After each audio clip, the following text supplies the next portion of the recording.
All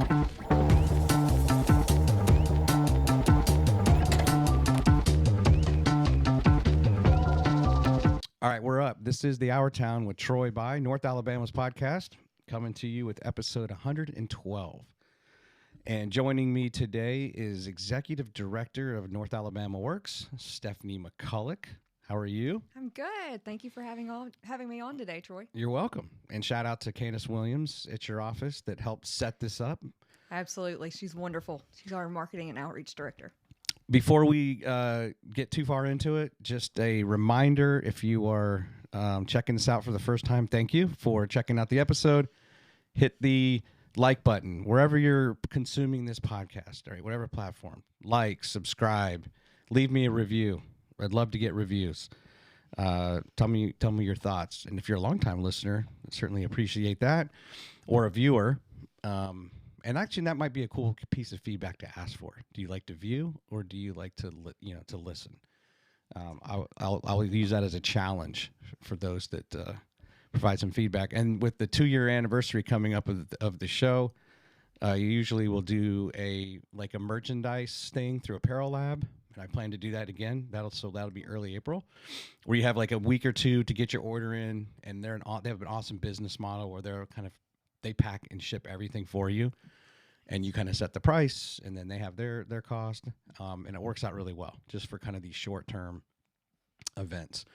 And I think a lot of companies use Apparel Lab in the area, but I also usually will offer gift card or some sort of gift, a prize for some sort of question contest I do. Like, hey, give me some feedback. First one to give feedback, you get something, right? So that'll be coming. So here we are today talking to Stephanie McCulloch from North AlabamaWorks. Right. And gosh, we've postponed a few times. I probably have done it more to you, but things just come up. It's busy time. And you're one of those guests where sometimes it just takes a while to get you on the program. I appreciate your persistence. You're welcome. And here's what's cool. But you know what? I try to be very positive. Yes. And I try to look at the silver lining or the glass half full towards anything.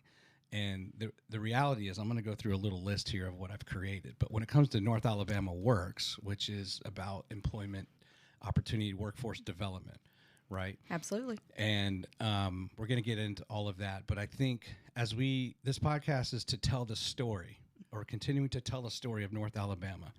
I've only been here 2 years, but I've learned more about North Alabama in 2 years than I ever learned about living in Northern Virginia for most of my life, because I just wasn't paying attention, or I wasn't putting my time and attention into like learning about local politics or state politics or workforce development or nonprofits.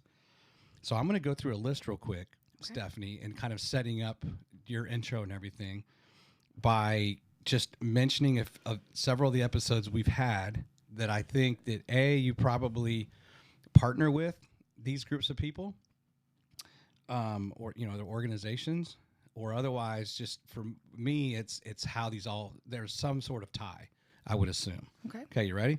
So TARCOG, the Top Alabama Regional Council of Governments, which is interesting because they're the 13th, I believe, out of the 13 councils of government in the state of Alabama, where North AlabamaWorks is Region 1. Yes. Right, of the Workforce Council. We actually have 13 counties. And you have 13 counties. Interesting. It is. And if you look at the map, I think that 13's weird because it ends up back up in the very top of Alabama, where if you look at your regions, and I'll show the graphic here in a minute, it kind of goes top to bottom 1 through 7. Right. Region 7 is down in Mobile. But I'm looking at that as also, I think, with the Council of Governments, as your state grows and more people move here, and there's boundary realignments, or they're adding a council, then they just have, you can see where they had to carve out the new ones, right? Like where 10, 11, 12, 13 fit in. But we had TARCOG, Singing River Trail, which was born out of Launch 2035, which was born out of the Committee of 100.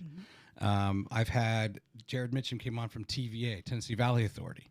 Later, we're going to talk about, I think, the types of career demonstrate or exposés that you do for students to maybe perhaps get them interested in a career with TVA. The zoo. It's just, something like the zoo is going to create jobs. Right. Right. And they just had some big announcement of funding that perhaps is coming their way. Town Madison, is under development. There's a bunch of jobs that have come from that. Mazda Toyota. I had Mark Brazil on. I know you guys have a huge effort when it comes to modern manufacturing and just manufacturing jobs. Advanced manufacturing. I had John Schmidt on from AMIC. Of course, I had Mayor Battle on, who's the mayor of Huntsville, and then Renee Bartlett, who's the chair of Madison City Council. And we had at least one episode related to UAH. And so that to me is fun to now look back and say, great, even though we were delayed, you and I, in getting together, it's just one more piece to this, to educating people, exposing people to things that maybe they're just not even aware of, even if it's in their backyard. And kind of putting those pieces together. So North Alabama Works. Can you first talk about this is obviously there's Alabama. Okay, we have the 7 regions. Right. And we're region 1. We talked about that. Is that part of a national thing too, where every state has these works types of organizations, and then those regions off of that? So, sort of. So we're the Regional Workforce Council, and there's a couple of different programs that go through the Regional Workforce Council. Now, I would say nationally, every state has what they call local workforce development boards through WIOA, which is the Workforce Innovation Opportunity Act that runs through the Department of Labor, the U.S. Department of Labor. Ours is a little bit different at the state level, but each one of those regional councils has their own local workforce development board. Okay. And so one part is they're actually sister boards. The Regional Workforce Council is more state funding, and then the Region 1 local area WIOA board would be federal funding, but they're pretty much the same members. Okay. They meet on the same day as well. Let's do this. Let's show. Well, first, I took this from your Instagram. I think this is a great quote, right? That I think applies to anyone. Hey, I need help. I need a job. And you might go to someone, they're going to say, hey, start by doing what is necessary. Get a job. And you are there. Your workforce council is there to help that person, right, to find a job. Right. Then do what is possible, and then suddenly you're doing the impossible. It's a great quote. It's a great quote. And so then we go into, here's the councils, the regions 1 through 7. And then we're going to also later talk about your board, but this is how much, so you're the you're the executive director. How often or how difficult is it for you to then collaborate with all of the councils within the state? It's not difficult at all. Really? We actually, text on a regular basis. We call each other on a regular basis. We learn from one another. So we often attend each other's meetings. We have a meeting coming up with our nonprofit network on Wednesday, and we actually have some of the other directors who are coming up to visit that particular meeting because they want to learn how to implement it in their region as well. We have a meeting on Thursday where we'll all be together at the state level for the state. They call them the state combined meetings. Okay. So there's a couple of different committees that meet on that same day. And so we'll all be together that day and have a chance to network and are those like on a quarterly basis? They are. Okay. One thing about us meeting on a regular basis for those quarterly meetings is we all have the same metrics. Or core performance indicators that we get from the state level. So we're all responsible for the same 7 specific core performance indicators, but we all do them a little bit differently. So there's an opportunity for us to really learn from one another, see best practices. We always say that we don't have the answer. We're figuring this out as we go, right? Yeah. We have a lot of challenges that we've not experienced before, so we don't really know what those answers are, but we're constantly refining what that looks like and how we can do that better. And so learning from one another is really important for all of us okay. as we go through that process. Now you provided me this graphic, and I think this is a nice. We talked at the high level. There's seven councils or regions, and now we get into this org chart that's, I guess, across the whole state. Right. But each of those functions, of course, then have meaning to you in the region. Absolutely. Right? None of these are exclusive to any one region. Right. Right.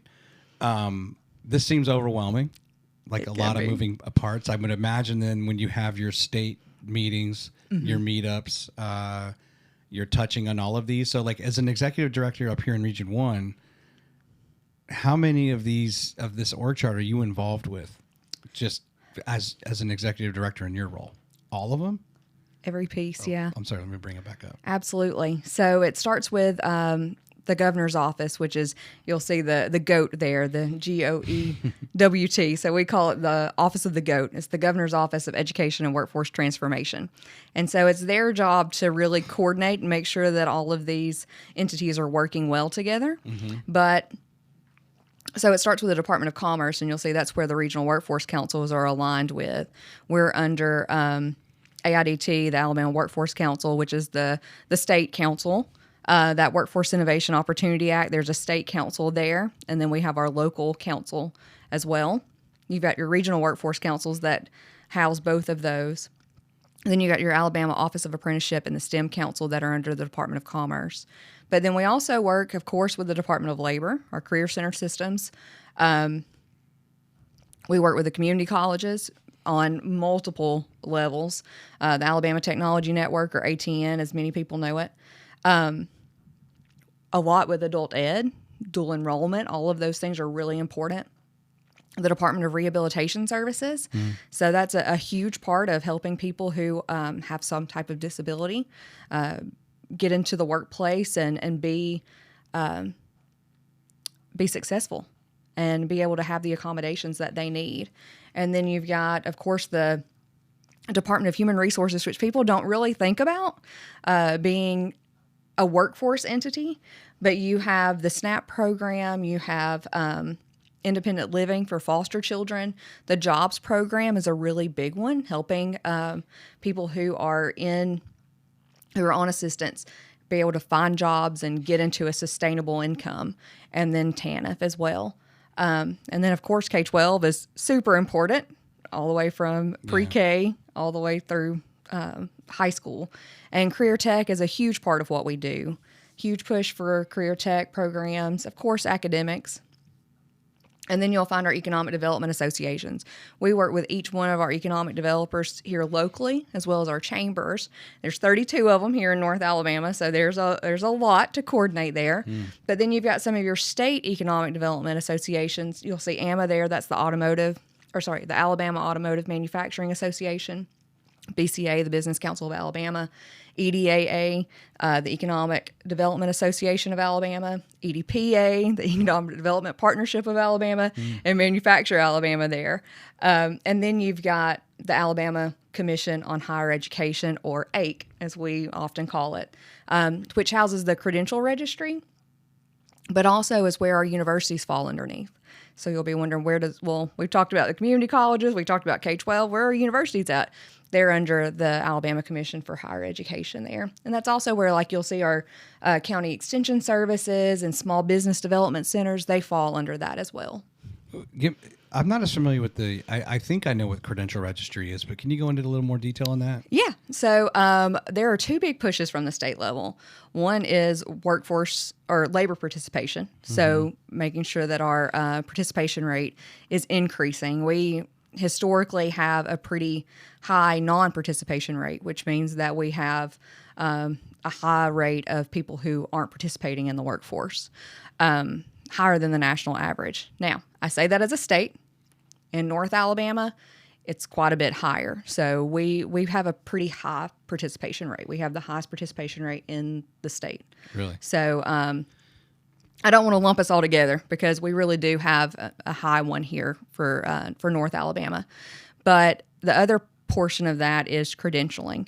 And credentialing can be anything from a certificate to a doctorate degree. So any piece of that on that spectrum. And along with certificates, those are transferable skills that can be that can be recorded, reported, and things like that. So that's where that credential registry comes in, and increasing credentials makes us more competitive as a state. So then are you working with the colleges and universities to ensure that you're getting that data? Absolutely. From them. Okay. So that's what AIC's job is to make sure that those credentials are registered, but also that they are collecting that information and reporting that information as well. Right. It's interesting because I actually did look into the WIOA. Mm-hmm. How do you? We call it WIOA. WIOA. Yep. And I wasn't as familiar with that, but I guess in 2014, right, there was legislation that was passed. Can you give us a little bit of background on WIOA? So WIOA, that legislation actually happened a little bit before my time here, okay. Before the AlabamaWorks group kind of came into fruition, which was in 2016. But there's always been, I don't really know when it started, but for years there has been legislation that provided this federal funding for workforce development. And I can't remember the previous acronym, but when it moved to WIOA in 2014, there were some changes that came along with it. Mm-hmm. A lot of our Career Center friends would know a lot about that, as well as those who are at the community colleges.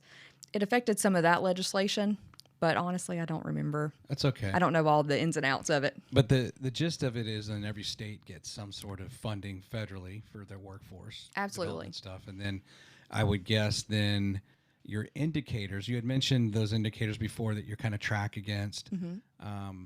But I noticed in the data, and for example, when we were talking about credentials, that there was this section in I think it's in your strategic plan, like from 2022 through 2025.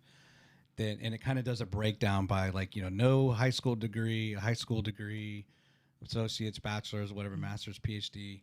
And then, there's like this which high paying jobs, low paying jobs. And it was interesting because a bachelor's degree was by far there were more people with a bachelor's degree in the high paying jobs category, which is, you sometimes maybe think counterintuitive to like PhDs or masters or something like that. But I guess it's interesting when you collect all that data, right? And you have the data you're getting on wages, just demand for jobs, and then you have your credentials where those then intersect, and you're like, oh, that's interesting. So even for the highest paying jobs, it seems by far a bachelor's degree won out over other levels. And here in North Alabama, that really is true. We need more bachelor's degrees based on the type of jobs we have in North Alabama than other parts of the state do. So that really makes sense. Okay. Can you talk a little bit about those indicators that you get that you're tracking or you get more judged against? Yeah. So I don't know if we get judged so much. Evaluated. So we get curiosity. We get some funding from the legislature every year. It's kind of our seed funding, and in order to keep that funding, we have to meet several different criteria. The first one being that we have to have a strategic plan, a workforce strategic plan for the region. So that's and you said that you saw that on our website. Mm-hmm. So it just kind of gives some guiding principles as to how we want to guide our work over the next 3 years. And we review that every year. Let's see. So for the second one, it will be what we call our Educator Workforce Academy. And that is a program where we bring in principals, superintendents, administrators, some of our career coaches, counselors, educators, as it would seem with the Educator Workforce Academy, and teach them about workforce topics. It could be anything from, today we were talking about work keys.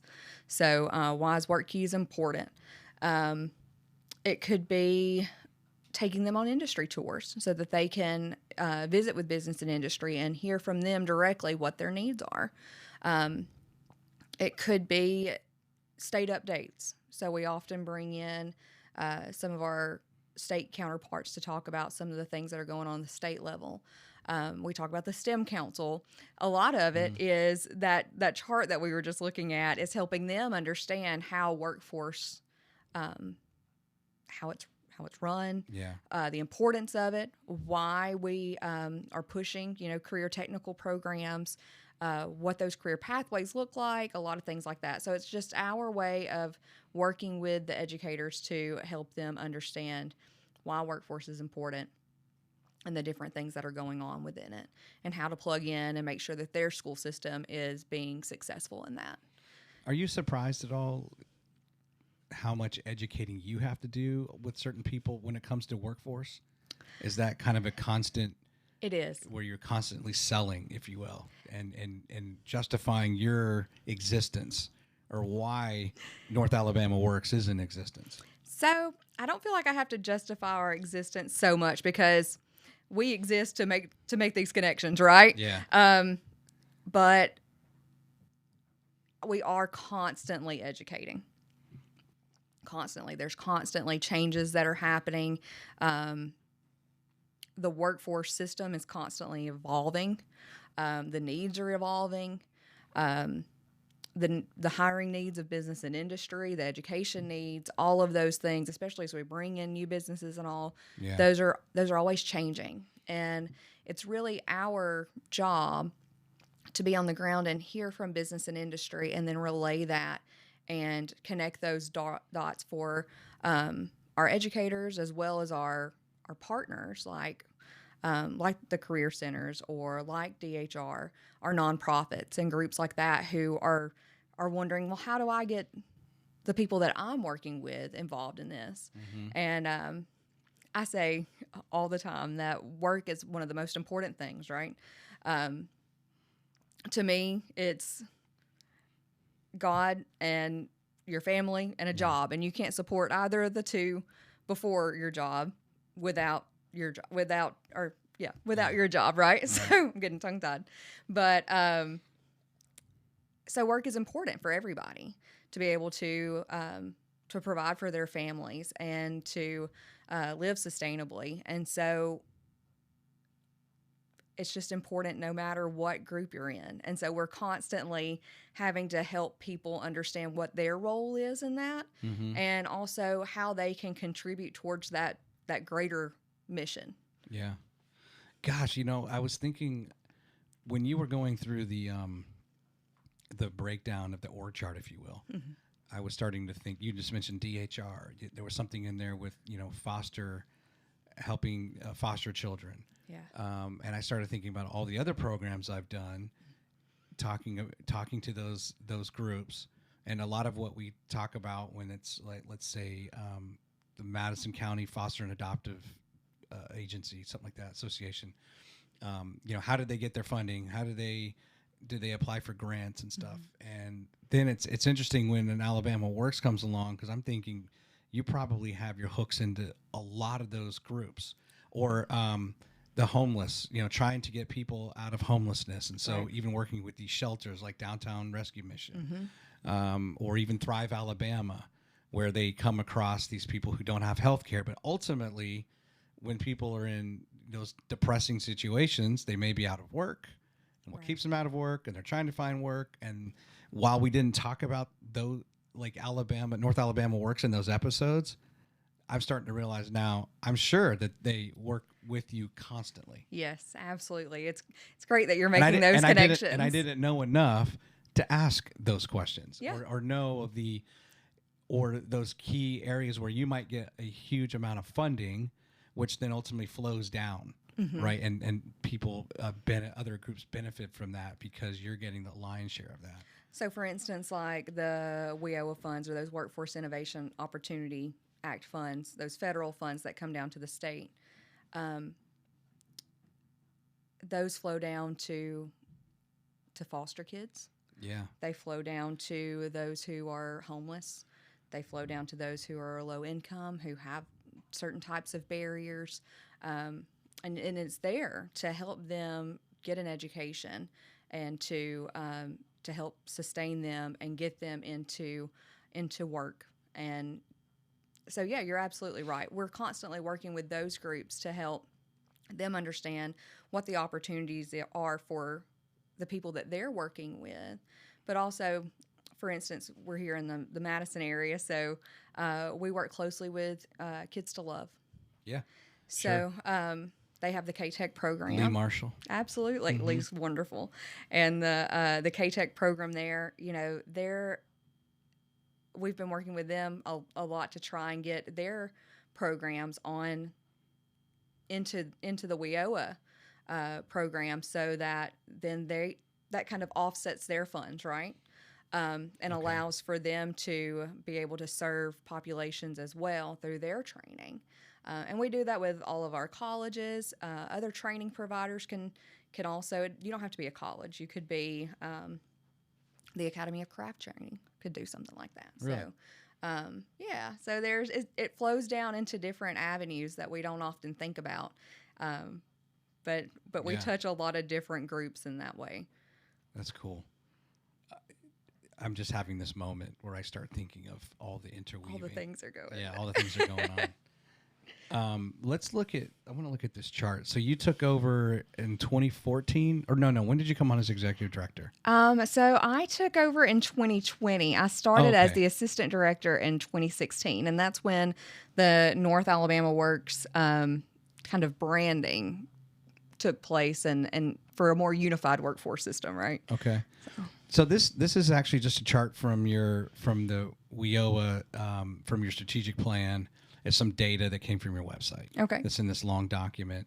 But like unemployment's an interesting one where you see since 2010, and I've actually had a couple episodes where I've talked to people that got hit really hard. Actually, John Allen was one of them. He's the CEO of Committee of 100. And he talked about at that time he was building homes. Right. And just really hard hit right during the downturn of the economy. So you see from 2010 down to present day, unemployment rate is dropping. It's dropping. Absolutely. But what was interesting is I came across, so there's different challenges no matter what the unemployment rate is, right? Or your focus can change. So let's say it's at 3% now, which is I think what it's at, which is very, very low. Right. Well, then that means it's really difficult though for those the future jobs, the expansion of companies. Let's say Mazda Toyota wants to build another plant, or another, Blue Origin like thing wants to come down here and build some rockets, and they're going to demand, well, then the labor's, it's already tight. Right.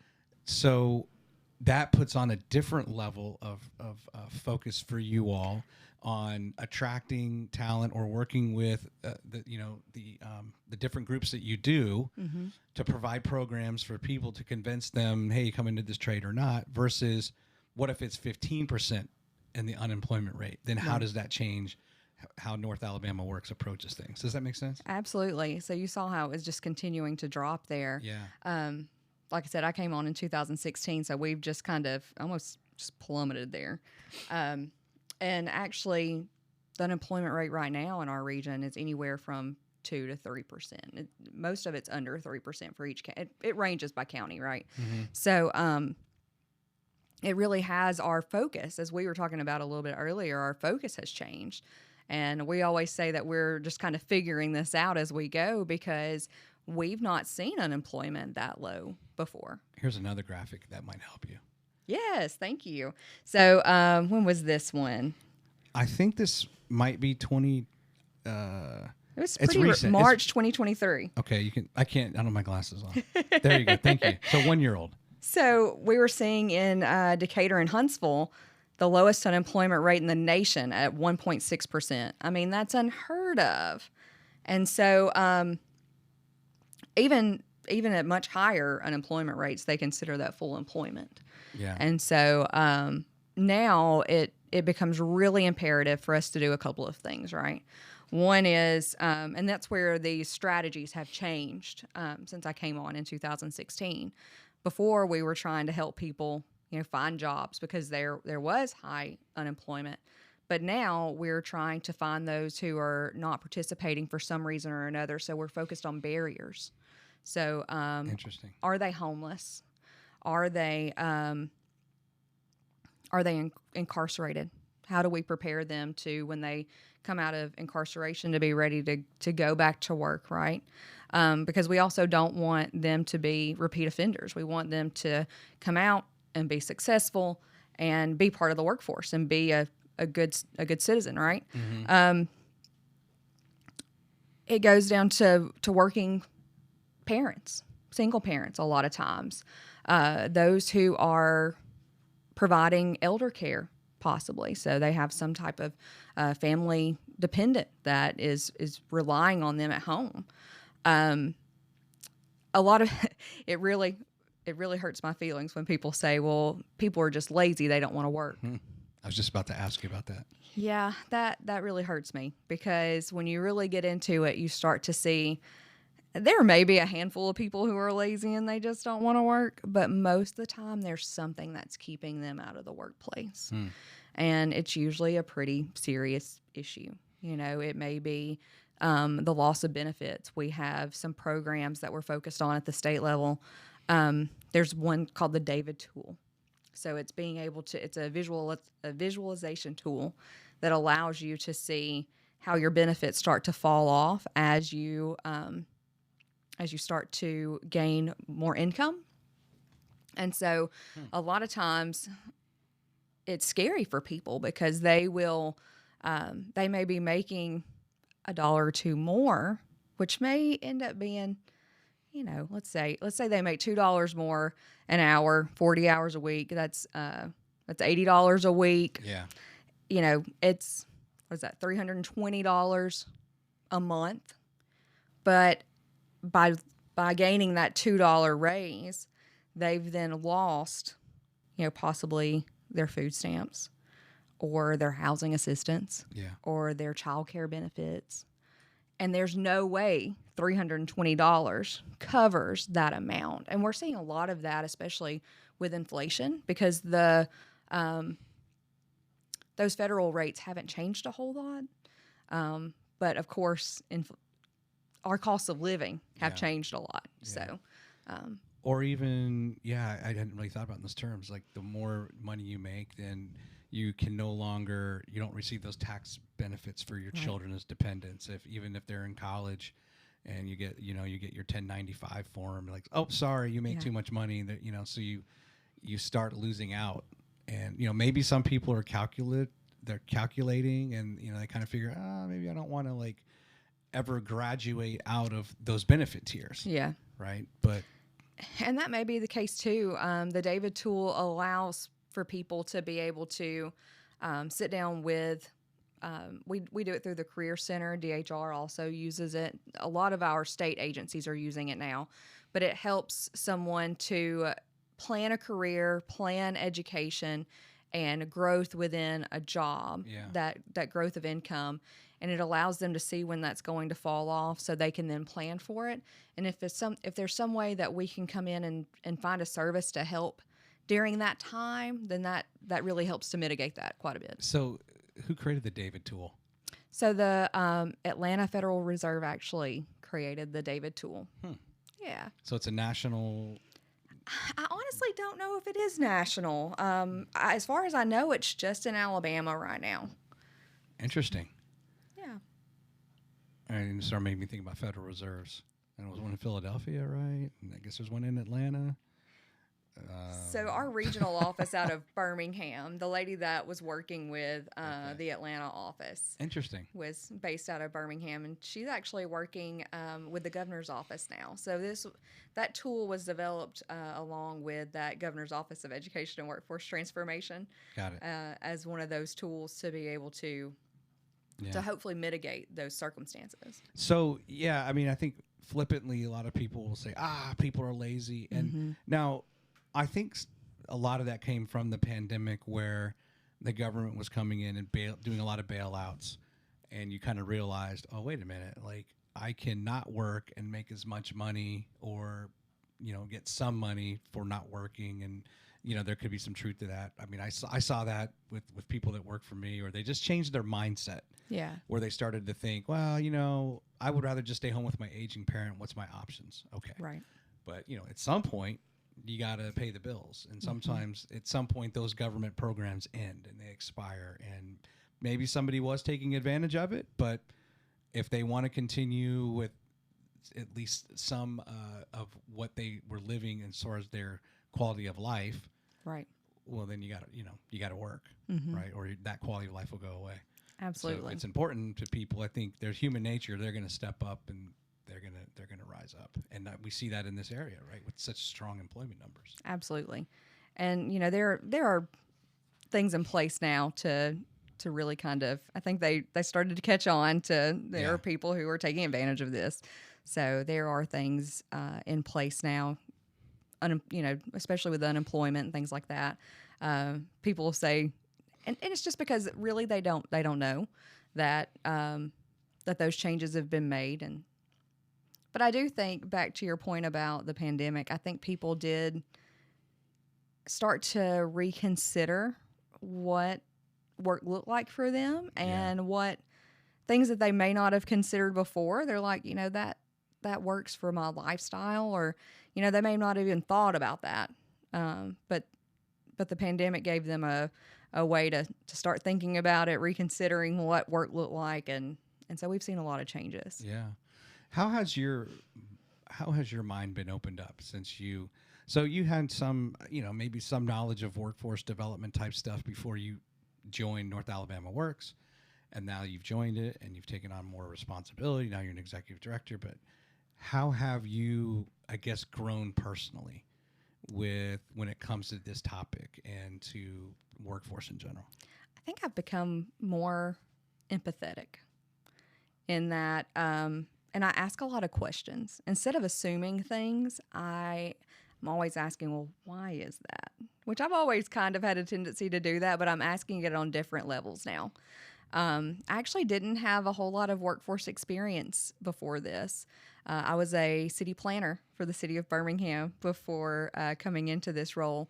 But in that role, I had worked with neighborhoods and with nonprofits and businesses to create a vision and then help to implement that vision.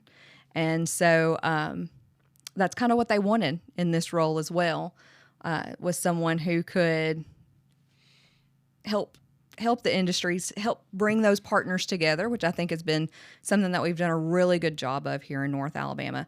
It helps that our region is inherently very collaborative.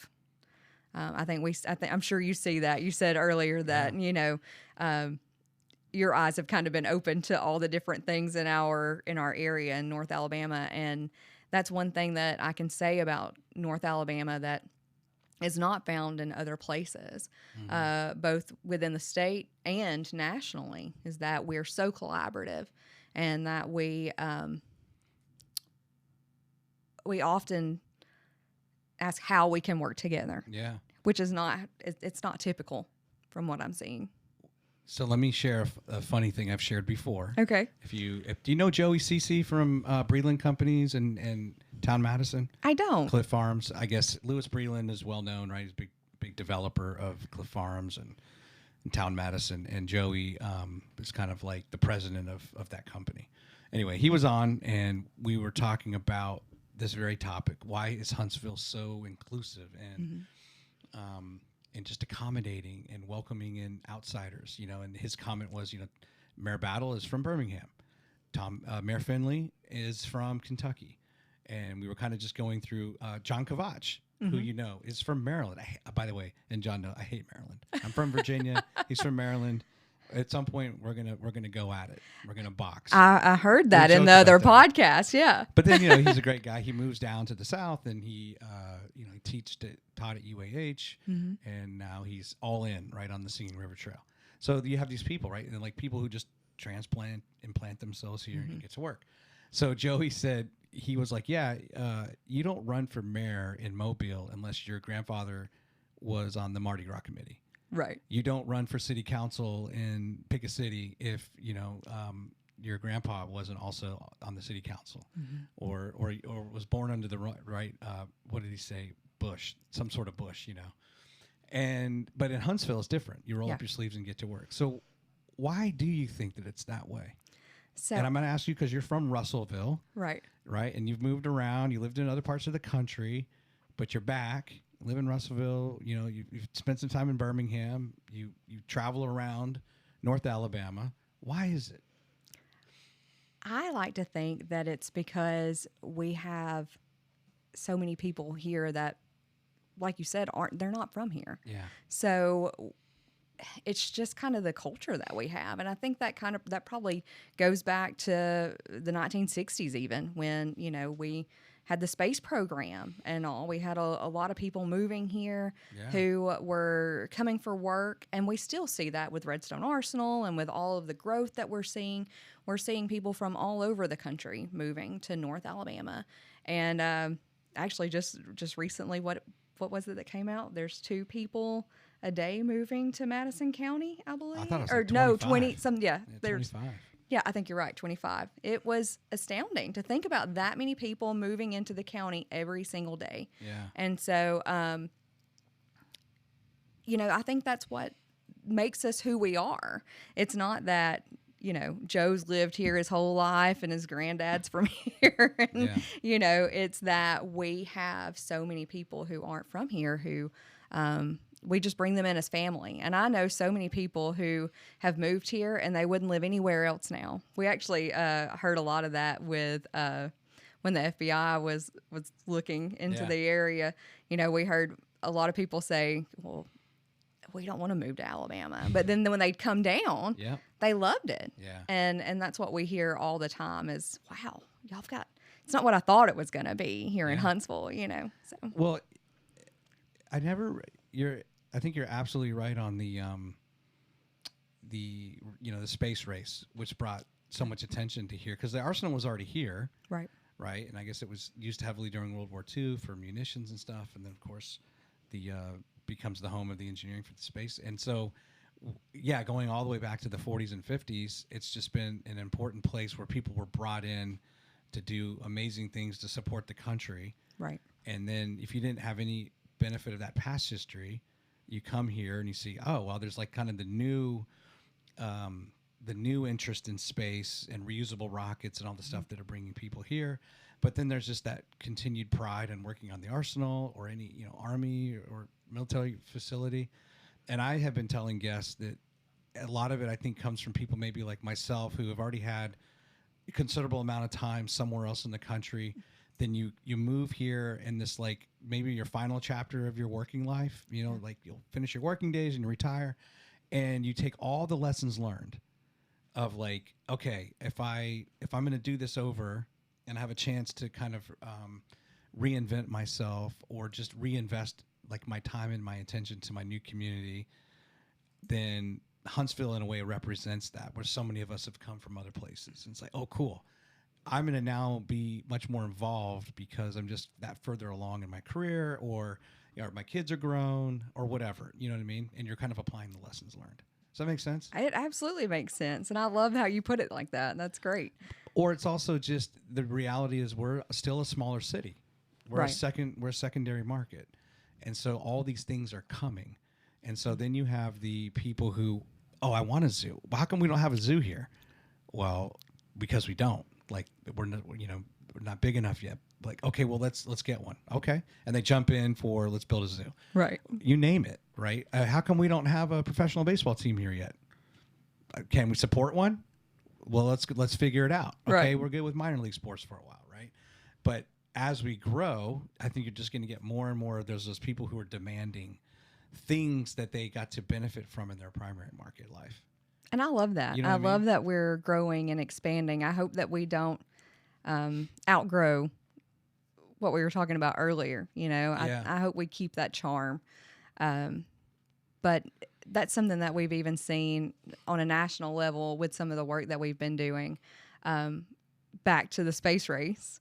So our new space race and our Alabama Space Roundtable that we've been working on. That's right. So that's actually why we got the Alabama Space Roundtable, was because of the collaboration and the work for us working so well together with our partners. We were so far ahead. And so do you care if I tell you a little bit about that? And I'm also, is this also assuming we finally get Space Command to be relocated here? I don't know about that. Now, we are working with Colorado a little bit, but as far as I know, it's tied up. We're keeping our fingers crossed, though, right? So it was really funny. The vice president is always, whoever the sitting vice president is is the chair of the National Space Council. It's an executive office of the presidency, and so there's a big push from the National Space Council side and this administration to include STEM programs and especially HBCUs. So the Vice President's office and the National Space Council staff were at Drake State it was about February of 2023. Okay. So back last year. And so they went and visited, and we're checking out some of the really cool space programs that they have over there. They've got some awesome space construction programs. They're just doing some really cool stuff at Drake. So is Calhoun. So is UAH. We have some really great programs, but they happen to be at Drake. And then they went over to United Launch Alliance in Decatur. Mm-hmm. And the gentleman, David Smith, who was giving the tour, is our past chair for the council and is chair of our aerospace cluster. And so Dr. Brown was walking around, and they were talking about all of the things that they had been hearing at a national level of what that was being needed for the space workforce. And David kept saying, well, it's funny you say that. We're already doing that. We're already doing that too. And so we haven't talked about our industry clusters yet, but that's really what our clusters are there for, is to, provide for the needs of industry, whatever that may be, whether it's short-term training, creating pipelines from the high school, going into associates and bachelor's degrees, masters, and whatever that looks like that fills the industry need. So the more she got to talking, the more David said, we've already got all that going. And she said, well, that's not what we're hearing. And he said, well, I can't speak for the rest of the country, but we've been doing those things with our aerospace cluster here in North Alabama for quite some time now. And so she was like, well, I need to learn more about this. So we started getting on some of the national Zooms and things like that to be part of that conversation. And she invited me to come and speak at the White House back in April of last year. Wow. So I spoke to the National Space Council then and told them some of the things that we were doing here in the Huntsville area, along with apprenticeships and things like that. And they connected us with some of the consultants who had worked with the White House on several different programs in the past. And they were taking three different, they had broken it down into three different pillars. Okay. One was exploration. So career exploration for like high schoolers, middle schoolers. The other one was fast track programs for adults or those who have recently graduated high school. Fast track programs to get them into a job very quickly and on a pathway from there, but primarily to get them trained up so that they can be in a job quickly. And then the other part was military recruitment. So, of course, to aerospace, cyber, security clearances and things like that are very important. And so military recruitment, veteran recruitment is very important to that particular sector. And so that was something that we needed help with. We had been kind of, recruitment had become a bigger thing. We were talking earlier about what happens when unemployment gets low, right? You got to change your tactics. So some of those things are recruitment. We need to start recruiting more people into our area. We have to be focused on making sure that our high school students know those jobs are available and they're on those career paths before they get out. We're getting them on a good pathway. And then our adults who are unemployed or underemployed or not participating, as we're reaching out to them, we're helping them to get into those jobs quickly and getting them into a sustainable career. So they were all things that we had already been kind of working on, not specifically in space. We're doing this for all of our clusters, but we really needed some help in that military piece.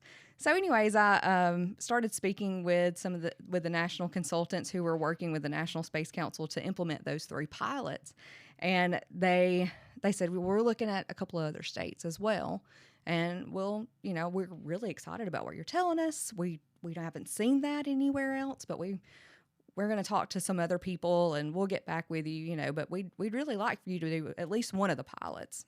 It's really cool that you've got all these things going on, but we'll talk to you. So then they came back the end of July and said, You know, after talking to the other states and seeing all the things that you all have going on and all the things that you've already started to accomplish in those areas, we really want you to do all 3 pilots. Wow. We were like, oh, okay, well, that's awesome for us. So we held our first meeting in September. We held it at the Space and Rocket Center. We felt like that was appropriate. Sure. And we've been working since then. So we're going to be holding a military hiring event for the Navy and Army and the Alabama National Guard in May. And we're going to be, so we say it's a hiring event, but it's really where they're going to be matching their skills to the jobs that are available in the space industry. And so I forget exactly how they call it, but it's mainly skills alignment. So they're going to be doing that. We're working on some summer camps for recent graduates or for those who are in high school to learn about aerospace jobs. Mm-hmm.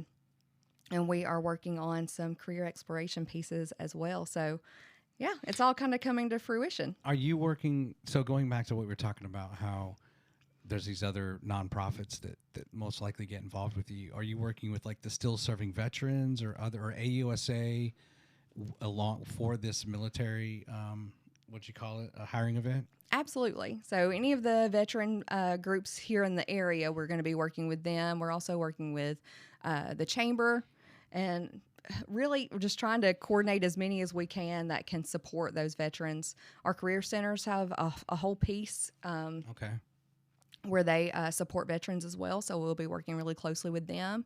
AIDT has a military skill bridge program, so we're actually hoping that we can get them straight to work. So we'll take the skills that they currently have in their current position and match them to a job, and then hopefully we can train them on the other side, whereas skill bridge would kind of be before they're hired. Yeah.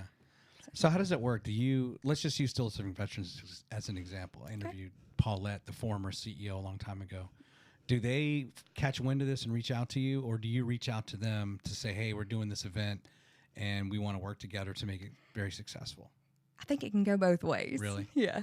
Okay. So sometimes, of course, they're really in tune to what we do. They come to our meetings and things, so they may reach out before sure. we do. But I think it goes both ways. Let's talk about the cluster. You've mentioned clustering before, mm-hmm. and we had one today. Yeah. Right? So I'm going to bring that up on the screen, and I was just looking at your website as far as like upcoming events. I'm like, oh, that's today. Yeah. March 18th, and then there's something tomorrow. Can you talk about, did you attend? Yeah, okay. Absolutely. Here's a little bit of the schedule, and I think it's worth mentioning, what's listed here are the 6 target areas, right, for employment. I think I wrote this down as far as the industries, where it's advanced manufacturing, aerospace, IT, cybersecurity, healthcare, construction, and transportation logistics. Yes. Right, and that's kind of what, for right now, in your strategic plan, you're kind of targeting those main areas. So, but over to you can you talk a little bit more about the clustering program, and then ultimately what happened today, and go from there. Absolutely. So it's our clusters jobs to we bring them together on a quarterly basis in person, but then we also bring them together on a monthly basis just to discuss resources. So this is one where we're going to be in person, but last month we got together and talked about, I believe it was the STEM Council. That's what it was. Okay. So we had Dr. Lee Meadows on to talk about STEM externships and how companies could be involved with the STEM Council and those externships specifically. And so we try to have a guest on every month so that the companies can learn about what's going on in along with these different resources. But then sometimes we have just open discussion if it's something that can kind of relate to all industries. Sometimes we break out via Zoom breakout sessions so that we can talk about how that particular resource could be implemented. For instance, if you want to talk about a specific grant, healthcare doesn't necessarily need to listen to how manufacturing is going to do that, right? So it's going to look a little different. So just in an effort to be respectful of people's time and help them to get the most out of the meeting, we'll break out into sessions and have those discussions. So these are actually, these particular ones, we have them in the early spring, are to help us understand. This is when we do kind of our needs assessments for our industries. And we bring everybody together and talk about what their specific needs are, their hiring needs, their training needs, both current and anticipated, so that our colleges can really start to hear from them. And we have a grant process coming up. We will receive those grant proposals in June, but we'll have those, we call them requests for training. So we'll hear from our clusters and we'll create, if everybody can kind of come to a consensus on something that is specifically needed for industry-wide, then we will put out what we call that request for training to our colleges and ask them to try and fill it. Okay. And so then they will take that proposal. They may contact some of the businesses, ask some more questions. Our colleges typically sit in on all of these meetings so that they can answer questions. It's really a conversation. And so just being active in those is very important from the business's side, because they can't respond if they don't know what it is that you need, right? Yeah. And sometimes it's something that's company specific. And so there's other resources that can help to create programs for those specific needs. But if it's something that's industry-wide, which is why we want to have those cluster meetings, we have one-on-one meetings with companies all the time to discuss specific needs. But especially if it's something that we're hearing across the industry, then it's something that we can create a program for. So, for instance, this morning we had our energy and utilities meeting, and we heard a need for possibly some what we call fast track programs, very entry level training for those who are entering energy and utilities that haven't worked in it in the past and don't have any kind of education. So very entry level. One of the things that we're seeing both on the state level, regionally, but now nationally, if you read some of the workforce research, is that companies want to, or employees want to see their companies investing in their education, helping them create a future within the company. Right. And we hear that all the time. Well, people will just leave for the next 25-cent raise. Well, if they see a future there, they're not going to leave for 25 cents down the road, right? Yeah. They're going to stay because they know that that's coming, and you're investing in them, and they're going to more likely be loyal to you. So we're seeing that, and it's just kind of funny that we're starting to read some articles and things like that on a national level as well, just reiterating and confirming that really is kind of what's going on. Yeah. But we're trying to help our companies understand the benefits of that, and also helping prospective employees to understand that as well. You know, you may start here, but there's opportunity to move forward. Yeah. There's a pathway here. I got a quick story for you. Yeah. I was finishing my undergrad. I guess I won't pick on the companies because maybe I'll work for them one day again. But I thought in my mind, hey, I'm gonna finish. I was working full time for basically a defense contractor, and I was going through school. I don't think they were paying for it. I was paying my way through school.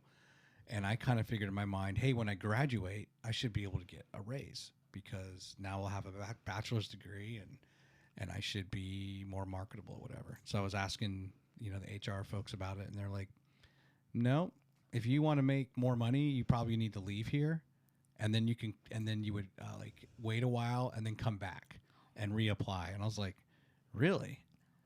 And, you can also tell that they weren't they probably shouldn't have told me that, but that was just, they were also probably helping me. Like, don't be delusional. Unfortunately, the company, they care about you, but they don't care that much about you either. So if you want to make a lot more money, then leave and then come back. I'm like, oh, okay. Yeah, so that's And that's not what I did. And that's not the way you keep people, right? No, and I think it's changed since then. Well, I shouldn't say across the board. I don't know. Right. But from the experiences I've had, I think that is different. Or a good manager will know that and then look out for that employee and say, okay, well, now I can actually, let's say you're on contract somewhere. Mm-hmm. Now let me put this employee in this billet because a degree is required, or we can command a higher, rate on them.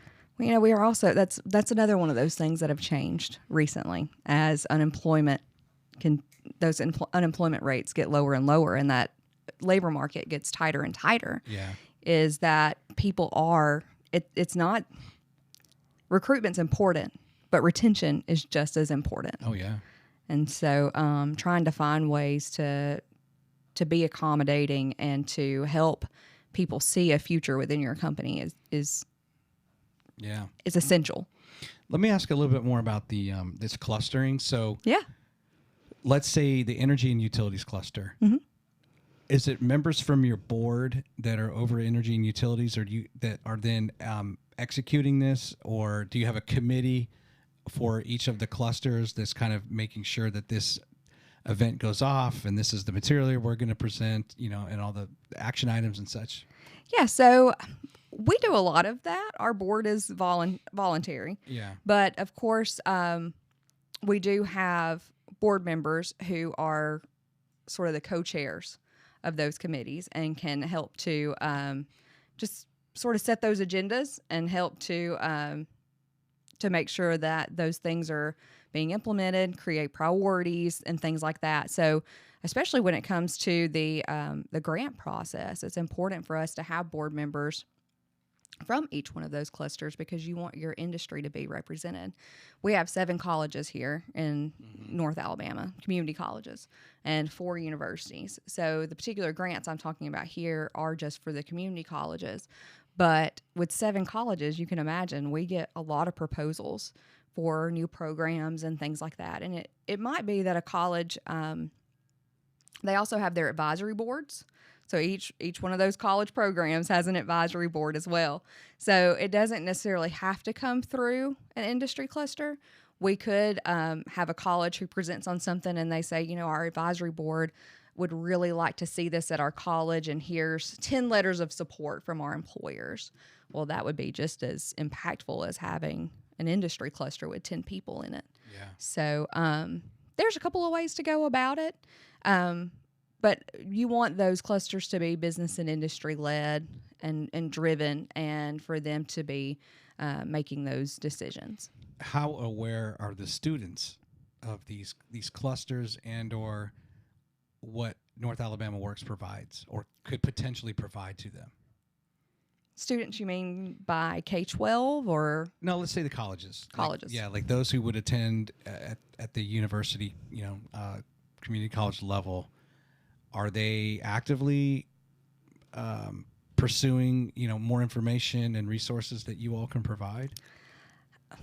Or is that also a kind of going back to like educating the students on these things are available to you? So it's more for our side, educating the colleges about how to reach the students. Okay. So there's only a few of us on our team, so we just don't have the capacity. Yeah. I mean, we've talked about tons of different programs today, and sure. and you've seen all the things that we're responsible for. So I'm thinking, so what's Stephanie going to focus on tomorrow when she gets to work? 'Cause it could be any number of things, right? It absolutely could be. So they have work-based learning coordinators at the colleges. They have career centers at the colleges whose jobs are to work with those students and to help them find the jobs and things like that. So we would work with them to help make those connections. Okay. Now, a lot of times they come to our meetings. Some of them even come to those educator workforce academy meetings. They like to go on industry tours with us. So they're often staying connected in a lot of different ways with us so that they can learn, be in the know. Of course, they can pick up the phone anytime and call us and say, hey, I've got this student that I can't seem to, figure out this resource that they need or whatever. We're always there to to help in that way. But that's really what they're there for. So we don't want to duplicate those services. What keeps you up at night? What are those top? We were just kind of talking about how if you looked at again at the beginning of the show and we went through like the org chart and there's all these things. What's kind of top priority for you? What if you have stress in your life, and it comes from work, what is it you kind of stress over or are most passionate that you want to see, come to fruition? So I would say the need for more resources to help people. So we were talking about those WIOA funds to be able to help individuals who are low income, homeless, those groups. The better we've gotten economically in our region, the less federal funding we've received. And so, but there's still a need, because we've graduated out of that. They feel like it, I think. Yeah. I know there's different percentages that they go by and things like that. They have their ways of measuring. Yeah. But when you're working day to day with those individuals, they're not just a number. And that's the biggest thing, is that people are not numbers. They're not statistics. And that's what we hear a lot, are data and statistics and things like that. And that's what we have to really understand. These are people. These are their livelihoods. These are their families that we're impacting here. And often I think we get caught up in the numbers. Yeah. And that really, if anything keeps me up, it's that. It bothers me. I want people to see that, to be able to see their stories. And that's kind of, we've tried to have a focus on that, helping people to understand those barriers and things like that, not just saying people are lazy. Yeah. Well, they had the First Stop did a whole campaign on Huntsville Biggest Heart, I think was the campaign. But there was just a whole thing that the segment that they did where the reality is, as a city's population rises, and you're going to attract all these jobs, and but then at the same time, commensurate with that, your homeless population rises, right? Or it's not like you solve these issues just through that growth, right? Right. So it's disappointing to hear if funds go down because the city is now more successful. It's like, well, where did you miss out on the data that we all seem to know, that the bigger the city gets, those problems just proportionally rise in concert? And Troy, we're seeing that even in the rural areas. You mentioned before, I live in Russellville, and we're seeing that even outside of Huntsville. It's a growing homeless population and things like that. So those are the hard things, and there is a need there, and those needs have, I think, become more apparent or more abundant over the last few years. That growth and barriers for those who are hardest to serve. That's where we're seeing those needs now. So one thing that I noticed in I send out the same questions to every guest to be answered. And you had put in there that you were very passionate about small towns, if you in rural living. Absolutely. So kind of both, like rural development, but then also you had actually phrased it like revitalization of downtown. Yes. Now, before I asked the question, and we led off talking a little bit about Singing River Trail, and I think your feedback, I think, fits in very well into their mission of having this 250-mile trail across North Alabama that will provide jobs, it'll have workforce development, it'll do a lot for the communities and kind of that rural development, but at the same time helping those downtowns as well as part of that. Leeton is one example. What's the one with the C? Cortland. I was for some reason I can't pull that from my brain, but Cortland's another one. So you are talking about small town, downtown, like redevelopment, right? Not like downtown Huntsville. Is that correct? Exactly. Yeah. So your small rural downtowns, and Leeton and Cortland are great examples of that. The Singing River Trail has really offered them a lot of good opportunity to kind of springboard some of that and start with some of the murals and things like that that just bring people in, get people excited, hopefully spruce up some of the buildings and get some new businesses in that area.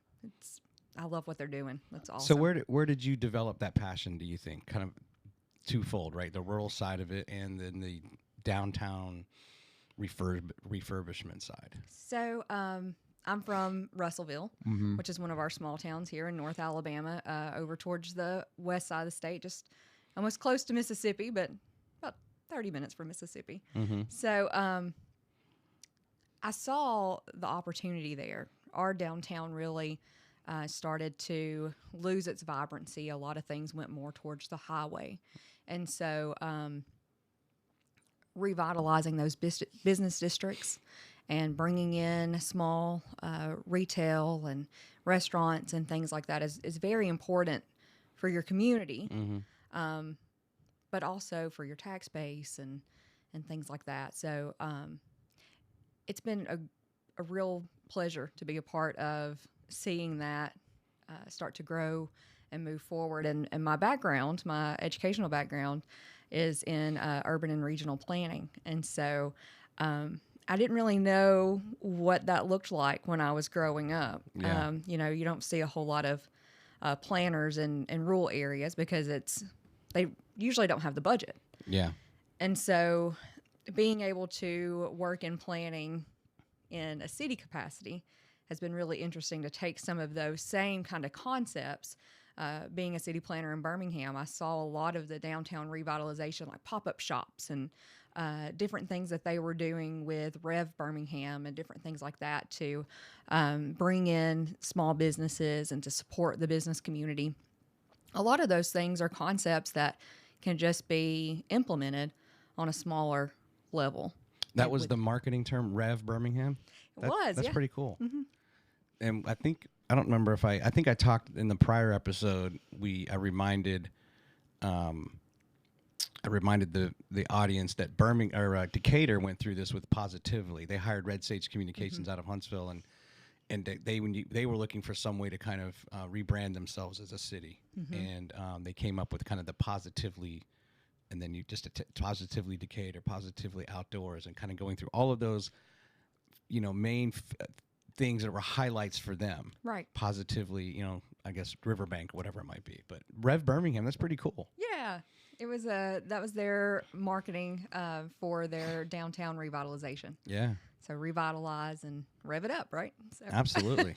Now, did Russellville, how did it, a lot of small towns grow up, perhaps generally speaking, by an industry, or, kind of something nearby. I think of like my in-laws were up in Illinois, and there was a big Maytag manufacturing plant at the time. Of course, that soon moved to Mexico, and a town will grow up at times around industry, and then if that industry moves out, it kind of decays. But what is the brief history on Russellville? Because I think you're the first guest I've had from Russellville. So there's been a mixture of history in Russellville. We have Russellville, sorry. Yep, we have G&G, which is a steel manufacturer. It's one of our large plants there in the area. Pilgrims is another large plant in the area. Now, there's also a lot of farmers around the area because of the Pilgrims plant. Okay. Just over in Red Bay, we have Tiffin Motorhomes. And then we've got just a variety of other smaller manufacturers and other businesses. So, but those would probably be our two biggest.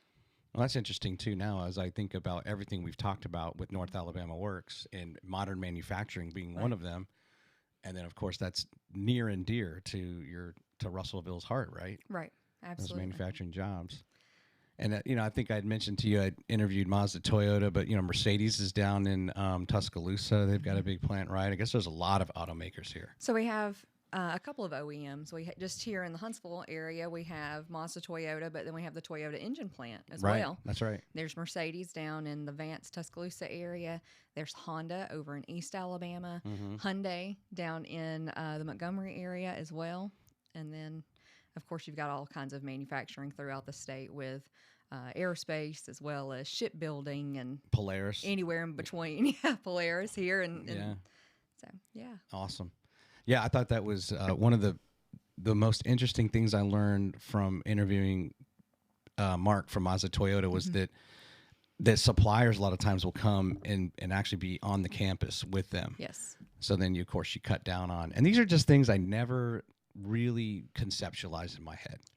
And like, oh, wait a minute, what a great idea. Actually bring your suppliers to you.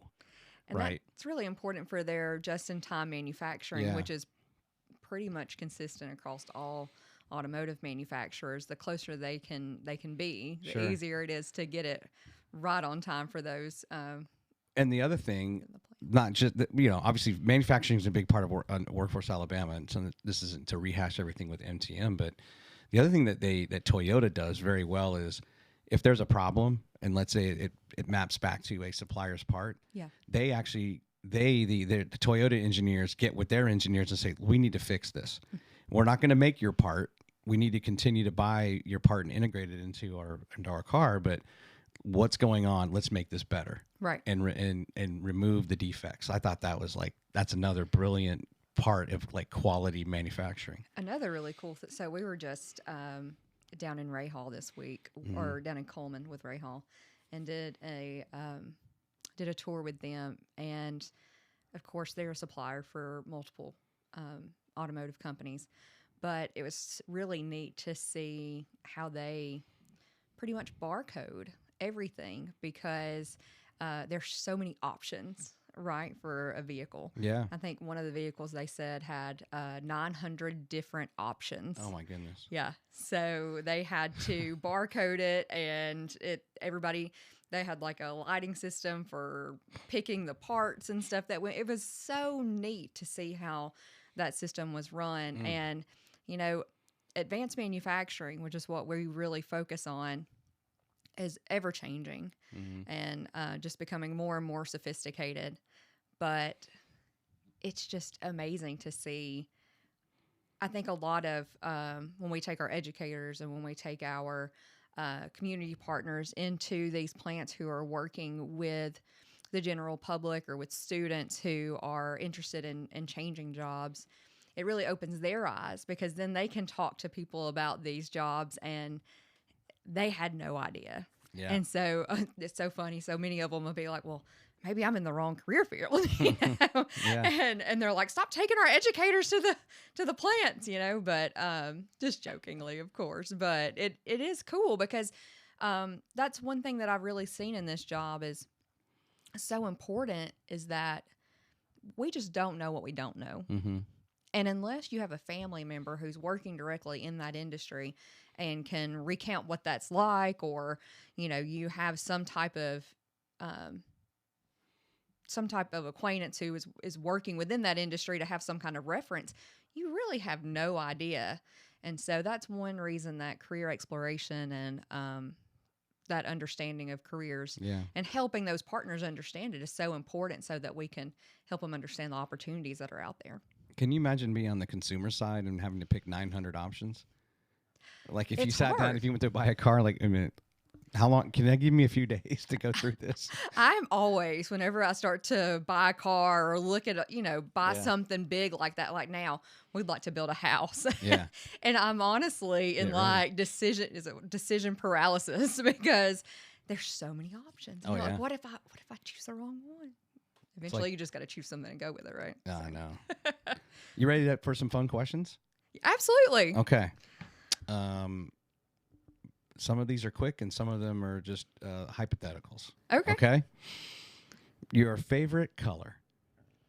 I like blue and green, so maybe teal would be. If I had to choose one, I'll choose one in between. In between. Okay. Would you rather go travel by boat, RV, or a motorcycle? Absolutely by boat. I don't like motorcycles.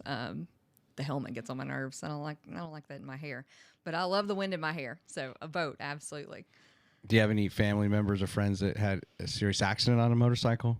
Because that's why, like, my dad had a serious accident, and I like will never ride one. So my mom, her aunt actually lost her son Really? On a motorcycle when she was growing up, and he had a serious accident, and they said that he actually died before he made contact with the surface. His heart exploded. He had a heart attack because of the... He knew it was going to happen. Mm-hmm. We were moving my mother to Florida from Virginia. I was driving like the big truck, the U-Haul truck thing. And this couple, they were each on motorcycles. They kind of passed us on the interstate. And it was, we were kind of getting towards Florida, and there was always construction on I-95. And like, so it would be like slow traffic, and we'd speed up, slow, and, merge and all that stuff. And anyway, they kind of passed us, and you're just like, wow, what a great time for that couple. And then they were killed. We passed them. Then there was a slowdown, and about 20 minutes later, they had been killed on the side of the road. We followed up on it to find out what happened, and it was like, oh my gosh, we just saw them. Happy-go-lucky, they're wearing helmets, but that wasn't enough for, we didn't see the accident. But I was like, oh my gosh, like we just saw them pass us and having a good time. I don't remember where they were from, what state, but on their way to Florida. Life can change in the blink of an eye. Just like that. If you could rewatch a movie in the movie theater, so you got your ideal theater, your popcorn, your candy, your drink, whatever, and to rewatch any movie from history, what would you want to rewatch? The Count of Monte Cristo. I love the action in that movie. It's so much fun. When was the last time you saw it? It has been way too long. It's been several years since I watched it.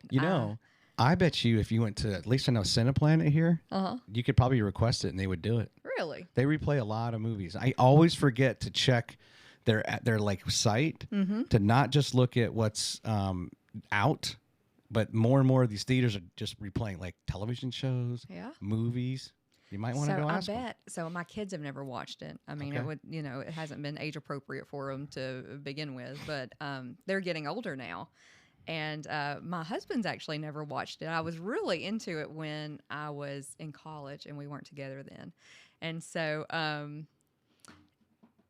that would be something I need to ask for my birthday or something. You should. That would be a really cool experience. I bet you could pull it off. I bet so. I'm going to make that request. Yeah, you should. Okay. Last show you binged watched? The Way Home. It's a really good new Hallmark show. It's just, I mean, most Hallmark shows they're just delightful. Does your husband watch Hallmark with you? Sometimes. I have, what's the name of that show? When Calls the Heart. So he kind of likes Westerns and stuff. So it's set back in the early 1900s when in a coal mining town. Oh, wow. And so he's liked watching it. But this one he hasn't watched with me. It's set in modern day with 90s music. It's got a big theme around 90s music, and it's about time travel. But it's a really good show. Good. Yeah. I like period pieces. I like I like horses and buggies, and that's why I loved like Downton Abbey. Yes. Even though they had cars, but I just and I had a hard time as they kind of progressed. Yeah. In their 30s or whatever it was set in, right? Like, I kind of like the first season or second season, I like period pieces too. Yeah. Before, I guess, the aristocracy was not so common, right? Right. Okay. Let's see if I can. Yes. All right. So you're down at the Probst Arena down here in downtown Huntsville. Yeah. That's been there for 50 years now. And I just saw something that I'll never forget, that Johnny Cash was the very first concert that the Probst Arena had on March 24th, 1975. Wow. I didn't realize it was that old. Yeah. That's awesome. I remember my birth year was 75. My day I was born was the 24th. I'll never forget anything that kind of lines up with like dates that, mean something to me. And then I will never forget some stupid piece of trivia like that, but I'll know that forever, right? That's awesome. But you get to it's a concert's just let out. It's May, but you're driving. You're kind of driving down in front of that road if you were to drop someone off. Yeah. And you feel like having everyone hear you sing your heart's content. Your besties are in the car, the windows are down, and you're singing along to something on the radio or whatever you're have you on Spotify. What song are you cranking? Well, my daughter, if she's in the car with me, and she probably would be totally having us listen to Taylor Swift. And we've been listening to the new Eras tour, right? So we've watched it over the last week several times now. And so she's definitely been on a Taylor Swift kick. And actually this whole day I've been just humming If I Was a Man. So Oh, really?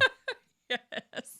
Isn't that funny when something gets in your head like that? It is. I just need to go to sleep, wake up, and it'll be on from my head tomorrow. Exactly. Yep. I was thinking about my daughter just turned 23. Yeah. And it wasn't necessarily for a birthday gift, but it would like later in the year. I said, you know what? Let me just see how much Taylor Swift tickets are. And I think she's coming to New Orleans. Ooh. And I was like contemplating it at $2,100 a piece. But then I said, wait a minute, I've heard something about these fees. Let me proceed through checkout and see what happens. It was like another $1,000 in fees. So like $3,100 for a crappy seat. It's so sad. It's like the Super Bowl. Like I want to go so bad, but your biggest fans cannot go to the biggest things. it's outrageous. Yeah, it's a shame. But man, when I was watching it on TV, I was like, I bet that is one amazing concert in person. Yeah, So absolutely. Yeah, I watched the whole thing on. What was it streaming on first? Was it on Netflix or Prime or we Apple? watched it on Disney Plus. On Disney Plus. That's right. There's so many platforms. There are. Yeah.